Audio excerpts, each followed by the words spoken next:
Syederalon angin kencang yang terjadi pada Senin 22 Juli 2024 sekitar pukul 8 waktu Indonesia bagian Barat mengakibatkan satu pohon berukuran besar jenis ansana tumbang dan membentang di atas badan jalan Gampung Baroh Blangme, Kecamatan Long, Aceh Besar. Pohon tersebut juga menimpa kabel listrik dan mengakibatkan aliran listrik ke kawasan Gampung tersebut padam. Kalaksab Badan Penanggulangan Bencana Daerah atau BPBD Aceh Besar, Ridwan Jamil mengatakan pohon ansana tumbang membentang di atas badan jalan lintas Gampung dan juga menimpa kabel listrik. Pohon tumbang itu juga mengakibatkan beberapa kampung mengalami mati listrik.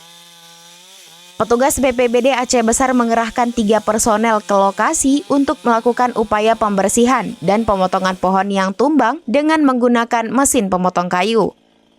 Penanganan pohon tumbang itu turut dibantu anggota TNI, Polri, petugas PLN, serta masyarakat di sekitar lokasi kejadian.